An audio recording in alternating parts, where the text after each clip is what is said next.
হরে কৃষ্ণ, রাধে রাধে বন্ধুরা। আজকে হচ্ছে ডিসেম্বর মাসের 5 তারিখ। তো সকাল সকাল আমরা স্নান টান করে রেডি হয়ে গেছি। তো কালকে দিদি চলে যাবে বাড়িতে। তো তার আগে ভাবলাম যে আমরা দক্ষিণেশ্বর থেকে একটু ঘুরে যাই, কারণ দিদি যতবারই আসে তো আমরা সবাই একবার করে হলেও দক্ষিণেশ্বরে যাই, কারণ আমাদের গঙ্গার জলটাও লাগে, প্লাস দক্ষিণামাকে একটু দেখাও হয়ে যায়। তো যাই হোক, এই বছরে আমি এই নিয়ে দুবার আসলাম।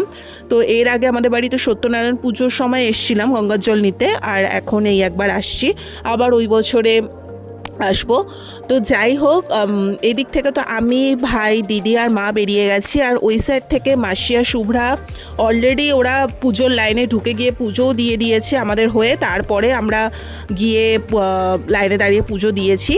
তো যাই হোক, মানে দর্শনটা করেছি, মেন পুজোটা ওরাই আমাদের নামে দিয়ে দিয়েছে, তারপর আমরা গিয়ে দর্শনটা করেছি। খুব ভালোভাবে দর্শন হয়েছে। আর তোমরা সবাই জানো যে দক্ষিণেশ্বরের ভেতরে যত ক্যামেরা অ্যালাউ না, তো দক্ষিণামাকে ওইভাবে আমরা তোমাদের দেখাতেও পারি না।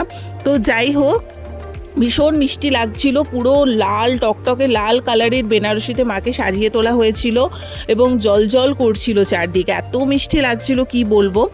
তো যাই হোক, আজকে মোটামুটি তুলনামূলক কিছুটা কম ভিড় ছিল, মানে শনিবার, মঙ্গলবার, রবিবার এগুলোতে প্রচণ্ড বেশি ভিড় হয়। আজকে যত শুক্রবার ছিল তো কিছুটা কম বলবো ভিড় ছিল। তো যাই হোক, আমরা সুন্দর করে বাইরে জুতো টুতো যেখানে রাখতে হয় সেখানে রেখে ফোন টোন জমা দিয়ে তারপরে আমরা ভেতরে চলে গেছি। মায়ের খুব সুন্দর দর্শন করলাম। তার পাশেই ছিল রাধা মাধবের মন্দির, সেখানে গিয়ে রাধা মাধবকে কত সুন্দর করে দর্শন করলাম, মানে মনটা জুড়িয়ে যায় একদম, এত ভালো লাগে কি বলবো।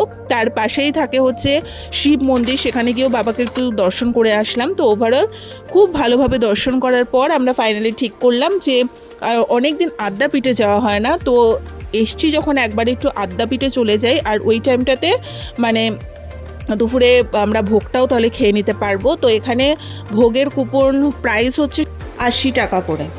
আর আগে যেমন আদ্যাপীঠে নিচে বসিয়ে খাওয়ানো হতো, এখন কিন্তু সেই সিস্টেমটা তুলে দিয়েছে ওরা, একদম সবার জন্যই চেয়ার অ্যাভেলেবেল করে দিয়েছে, যেটা খুব সুবিধা হয়েছে, কারণ নিচে বসে এখন সবার পক্ষে খাওয়াটা পসিবলই না। তো একদম মানে চেয়ার টেয়ারের ব্যবস্থা করে দিয়েছে, টেবিল চেয়ারে। তো এখানেই ওরা মূলত সার্ভ করবে, কী কী প্রসাদ দিচ্ছে সবটাই শেয়ার করছি।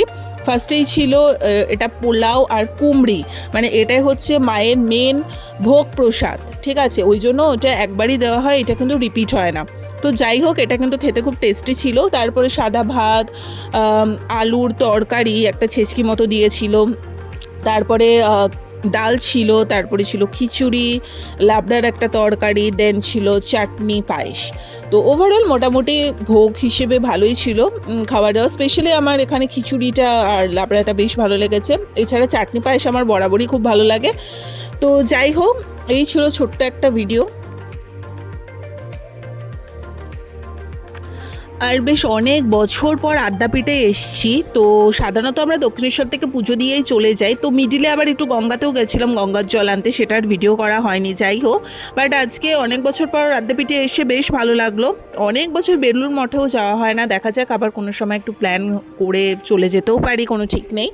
তো আসছে বছর খুব ভালো যাক সবার, এখনও যদিও বা অনেকটা দিন বাকি আছে, তাও সবাই একটু এনজয় করে নাও এবছরে এই লাস্ট মাসটা, সবাই প্রাণ খুলে মন খুলে সব এনজয় করো এবং ভগবানের নাম জপ করতে থাকো। তো যাই হোক, টুকটুক করে আমরা উঠে পড়েছি ওলাতে, ওদিক দিয়ে মাসি শুভ্রাও বেরিয়ে গেছে, এদিক থেকে আমরা উঠে পড়েছি।